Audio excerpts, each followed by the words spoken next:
Welcome back, Twisters, and hey there, hockey fans. Nick here with a Toronto Maple Leafs off-season video. So today I'll be joined by Jose from Crash Test Hockey, and he'll be going over some of the UFAs the Leafs could target in the off-season. Of course, the Zach Hyman situation, the player that could potentially be picked up by the Seattle Kraken in the upcoming expansion draft, and much more. Make sure if you haven't already, subscribe to Crash Test Hockey. I've put a link in the description down below, as well as links to Jose's social media, because he's covering all 32 NHL teams. He's doing news, reactions, predictions, and much more than that. So without further ado, let's turn it over to Jose and myself. All right, ladies and gentlemen, I am joined by Jose Araujo from Crash Test Hockey. Jose, it's a pleasure to have you here on the channel. Welcome. Thanks for having me. A pleasure. Excellent. Hopefully we have a chance to do this a few more times in the near future as well. But for now, let's talk a little bit about Crash Test Hockey. Tell me, what is Crash Test Hockey all about? What's sort of the focus of the channel, if there is one? Well, I cover the entire NHL, and in a nutshell, it's NHL news and reviews from an insight perspective. And how did you land on Crash Test as a name? Well, I was a videographer for, I don't know, 4-ish years in a community cable company. And I did a bunch of different sort of segments in which I hosted. And one of them I came up with, I named Crash Test Videos. When I left the company, I knew I wanted to do something with that. And I was able to get the rights and social media naming rights back for it, because I thought, wow, this name kind of has legs. And sort of what's the roadmap for the channel in the next few months as we gear up for the start of this next season? What do you envision the channel being like? What kind of content are you interested in producing the most there? I love doing the homework. You know, I love just reading the magazines, watching some videos, looking at stats, combining them into something that is interesting and insightful. Besides my my UFA targets, which I'll probably start next. I'll probably focus on like goalies first, and then and then go through the gambit of left and then right shot defensemen, and then left, right, and centermen, in order of which teams I think could use certain UFAs. That's my next thing I'm going to tackle, and I don't have much time because the draft's coming up.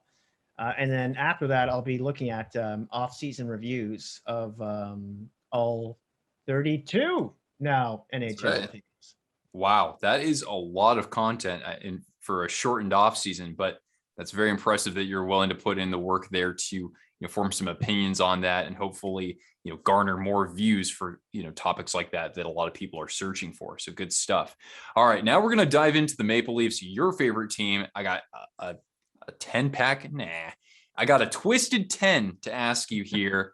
And so we're going to begin. Number one, we're just going to blaze through these. All right. Great. Number one, and this is the dreaded yes or no question. Do the Toronto Maple Leafs need to significantly shake up their roster in order to win a playoff round? What's your take on that? This year, no. That's the short answer. Interesting. I think they go one more year with the core four, so to speak, by just altering some of the surrounding players. But there are some big fish I'd like to talk about, which I'm sure we'll get to with some of your future questions here.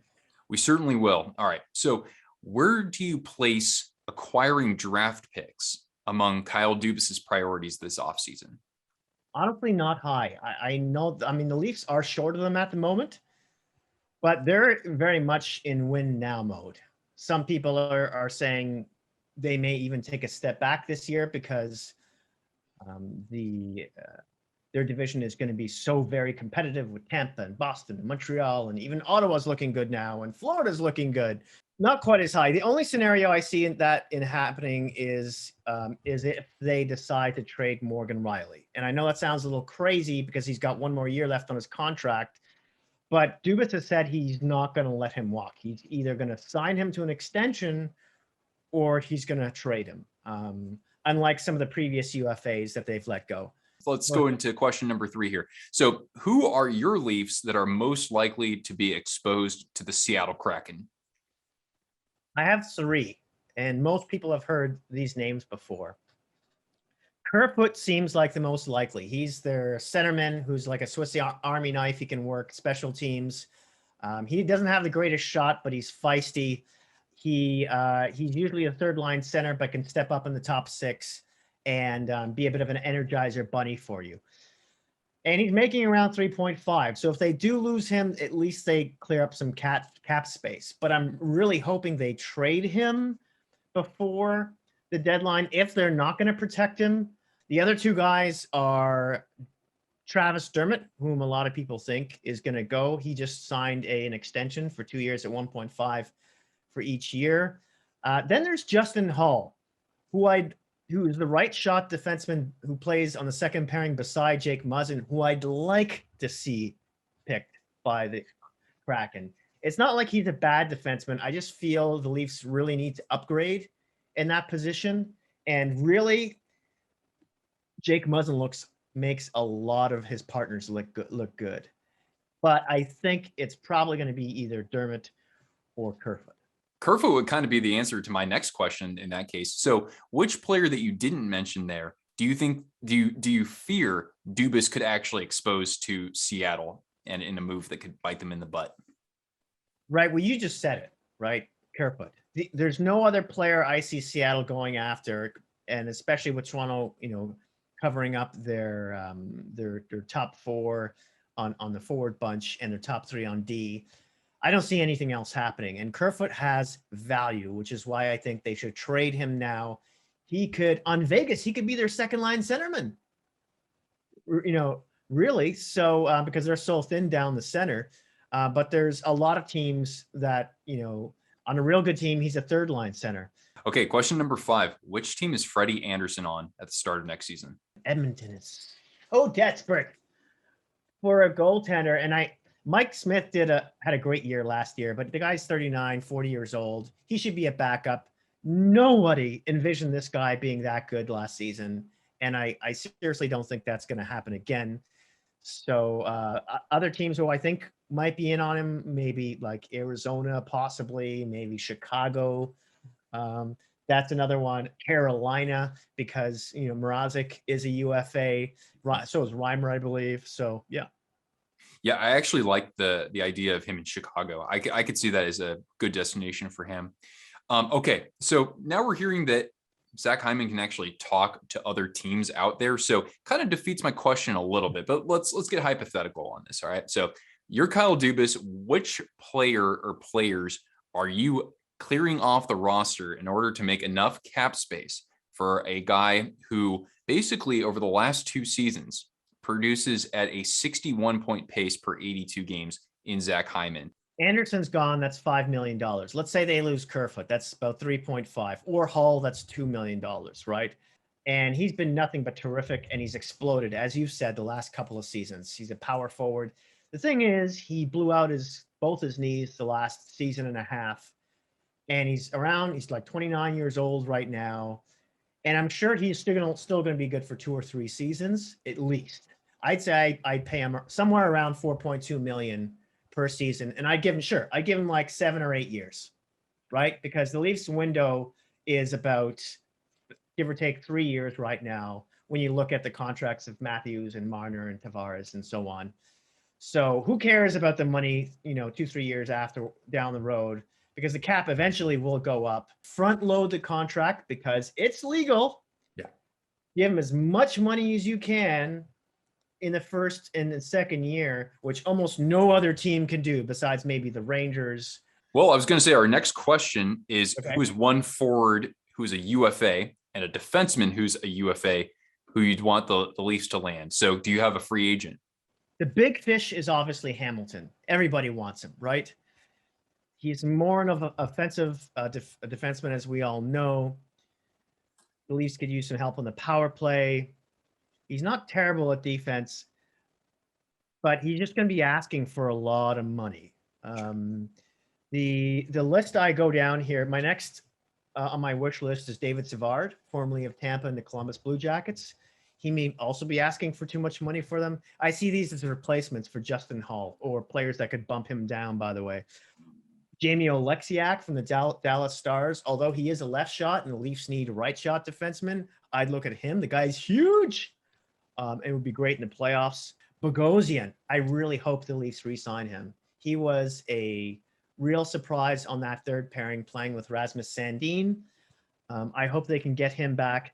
And I also have Hakanpää. Oh, yeah, formerly of Carolina. Yeah, Carolina, that's right. Yeah, he was traded from Anaheim to the Hurricanes, and he's a hulking human being who just started his career late in the NHL, who I think could also play well, even with Muzzin. Got it. And do you have any UFA forwards that you want to mention here? Ooh, well, let me say, let's start off with guys. Let's start off with the biggest fish of all, and this was all over social media today as well. But Gabriel Landeskog. And I know he's going to command much more than Hyman, but I think if he goes to free agency, because we all know he's having issues with Colorado, he's been disappointed with their numbers. If I'm Dubas, I even give this guy as much as around $7-ish million on a 7-year deal, because again, it's all about the next 3 years. Right. So if you can front load that contract. Yeah, exactly. And he can play left wing. He can also play center. He's also pretty good at faceoffs as well. He takes most of McKinnon's draws. So that's my big one. Other guys I'd be looking at, of course, Taylor Hall. Leafs have been somewhat rumored with him. The next big guy, which I think is a near impossibility, he comes to Toronto because of where he plays now and the fact that he's probably going to stay there, is Philip Deneau. And he did a great job shutting down Matthews in the playoffs. He'd probably be the best third-line center in the league if the Leafs were willing to pay him. Some other big forwards I'm looking at here, possibly on the cheaper end, Blake Coleman. Sure. would be a good addition. Thomas Tatar, Brandon Saad, Matthias Janmark from Vegas. Michael Bunting, they could probably get really cheap. He was a little surprise gem in Arizona. Among these players, who do you think is most likely to sign with Toronto? Guys who were brought on and have now reached UFA status. So let's also throw Nick Foligno in there because he was part of the trade deadline. Okay, I totally forgot to mention him, by the way, but he's also a good possibility. Yeah. Okay, so we got him. He's 33 years old. Riley Nash, he's 32 years old. Alex Galchenyuk, he's 27 years old. And then Zach Bogosian, he's 30 years old. Who do you think is most likely to stay a Leaf then? I don't think Riley Nash is coming back. I think there's a good chance Zach Bogosian could re-sign. I think that's maybe even Foligno. It's 50-50 with Foligno because he could go back to a rebuilding Columbus team and play, the father figure / captain for a growing group. But if he still wants a last shot at the cup, especially seeing as how he was pretty injured going into the playoffs, he wasn't anywhere near 100%. Maybe he'd want another crack at it. Galchenyuk, right. He was a nice little reclamation project. If they could get him for a very reasonable price, he's a guy that could fit into the middle six on the left side. I'm not super excited about him, but I wouldn't shrug at the opportunity either. What sort of qualities would you want in an assistant coach now that Hakstol has gone? Well, it's all about special teams. And first off, their Leafs power play was just abysmal for, I'm going to say, the last half-ish of the season, including the playoffs. So they need a forward / power play specialist who can get that thing going because it's just so predictable and stale right now. And they need someone else who can shoot on the ice besides Matthews at the same time. And then when it comes to the penalty kill, it vastly improved last year under Hakstol. So that would be something that would be hard to replace. That's very important, especially as you get into late in the season. I know they just hired a coach, the former assistant coach out of Carolina. So it looks like he's going to be the PK / defensive side of things for Toronto. And I know Carolina, if we want to look at the rankings when it comes to how they did on the penalty kill, how they were Third. ranked. It was a third. Yeah, I know that by heart just from looking at this team so much. When I have to write about the Kraken, I have to kind of make those comparisons to the Hurricanes, Right. for obvious Right. reasons with Ron Francis. Yeah. Right. Yeah. Yeah. Absolutely. Yeah. So that's I knew it was top five. So that's exciting on that end. Yeah. Well, obviously, anybody who's coming from Carolina is a hot item these days. And it's actually interesting while you're looking at that, because you mentioned power play earlier. Well, Paul McFarland, who worked with the team from 2018 to 2020, during that time, the Leafs had the third best power play in the NHL. So his departure certainly had an impact on the team this last season. Now, McFarland is coaching in Seattle with Hakstol. Right. Yeah, and so, yeah, he was a good coach. He did, like you said, he did wonders in Florida and for parts of his time in Toronto.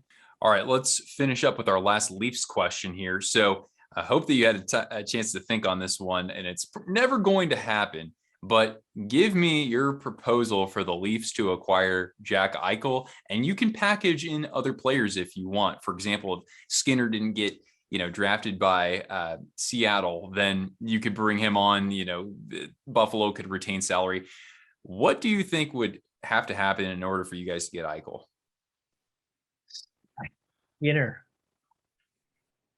I don't know if I do that, even if Buffalo retains salary, just because of the length of the contract. Yeah. They would have to retain minimum half of that, maybe more. And Toronto is like one of those top teams like Vegas and Tampa, for instance, who are just scraping under their fingernails for every little bit of cap space. So I don't think it would have to be a package without Skinner coming the other way. So off the top of my head, it would definitely probably have to include William Nylander, who's on a great contract and making around 6.9-ish, I want to say. Then they're probably Rasmus Sandin, their best young prospect, who just started playing with them this past season, and even a little bit before that. And then you're looking at some of the very few picks Toronto has left, for the future, like a first round pick, if they still have it, not for this coming draft, but maybe the next one, and possibly even the one after that. Well, anyway, that's going to do it for the 10 questions on the Maple Leafs. Let's just wrap up with a few other questions about yourself. So you, of course, grew up a Leafs fan in Ontario, but you also lived a little bit in Massachusetts, and now you're in British Columbia. So how do you compare sort of the culture of watching hockey between those locales? I lived I didn't live in Boston. I lived about an hour and a half north west of that in a town called Northampton. And there were definitely some hockey players there, but it wasn't a huge thing. I was by far the biggest hockey fan at my high school in the 3-4 years that I was there. But it's obviously Massachusetts in general is a big place for hockey. I used to see the Hartford Whalers when I was a kid a lot with my brother, who took me to hockey games since I was, I don't know, 5 years old. I mean, Maple Leaf Gardens as well. You could tell anyone who showed up to a Hartford game was diehard. That team, for the most part, they had some really good players, but a lot of the time they weren't that good. In Vancouver, out west right now, it's not a hotbed like Boston or Toronto or Montreal or New York. It's definitely got a sizable following. Mm-hmm. It's like, I'm not comparing it to like Anaheim or Arizona or a lot of those southern state teams. It's sort of 50-50 here. It's definitely sizable. It's just not what I would consider to be in the top 6, maybe even top 7 when it comes to popularity. Like, I think Winnipeg and Edmonton and Calgary might be, per capita anyways, a bigger hockey market. Yeah. Fair enough. So who is your favorite bottom 6 Leafs forward of all time. I want to talk about somebody with some sandpaper out there, somebody who's not afraid to, drop the gloves a little bit. Of course, you could mention a Ty Domi if you really wanted to, but who's a player like that? Okay, this is a crazy one that goes way back. He just popped into my head this second. When I was a kid watching games in Toronto Maple Leaf Gardens, it was in the early to mid 80s at that point anyway. Smoking was still allowed in these buildings, so you just see this blue line of smoke towards the upper decks, and it was almost inevitable. Every game I went to, there was like a bench clearing brawl, and Al Secord was in the middle of a lot of that. If we're talking bottom six players, oh yeah, he really got into it. His name just pops out to me. All right. Apart from NHL, do you watch any other hockey and like any favorite teams out there? Yeah, I do catch the AHL from time to time. I used to, as a community reporter of a small paper, I used to cover the Port Alberni Bulldogs, the BCHL team on Vancouver Island. I also was a cameraman for the Victoria Royals. Really? Yeah, in the WHL. So I also enjoyed that a lot. Right on. And I mean, we do enjoy talking about jerseys on this channel. So to finish up these questions, what is your favorite Leafs jersey of all time? I gotta say it's the one behind you. Yeah, you can't go wrong with it, honestly. Yeah, I mean, the logo of the 80s was, what can you say? It was the 80s.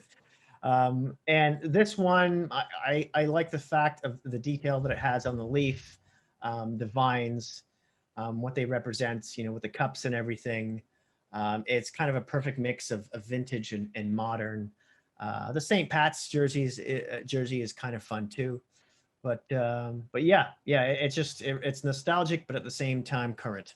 Yeah, I mean, I love this. You can barely see it, but the Hartford Whalers jersey, I really love, and I really like the. Do I have it here? Yeah, I really love the Fleur de Lis, the Quebec jersey as well. I like, if those clubs, it's probably more likely that Quebec gets a team in the somewhat distant future. Maybe we'll see what happens there. I remember seeing the Sharks. I think it was maybe the first expansion team I saw play in Maple Leaf Gardens. Yeah, and I love the logo too. It's definitely in my top 10. Yeah, Ovechkin had one of those jerseys growing up. I think it's pretty much in just about everybody's top 10 for sure. well, Jose, it's been awesome here talking Leafs here with you. Is there anywhere on social media where people can find you?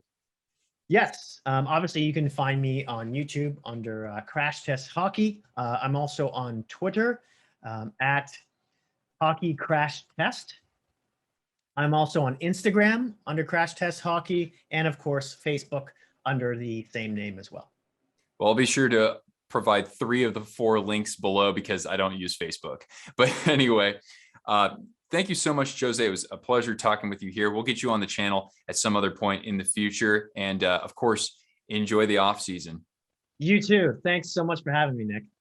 All right, Twisters. Well, I hope that you learned a few useful tidbits about the Leafs and about Jose's channel. Remember, if you haven't already, subscribe. I've got a link to his channel down below. I hope that you enjoyed this video, and comment down below with your impressions on what the Leafs should do in this offseason. It'd be interesting to get your take down there. I appreciate you guys tuning in. Make sure if you haven't already subscribed to this channel, hit the thumbs up if you found something useful, and I'll catch you Twisters later.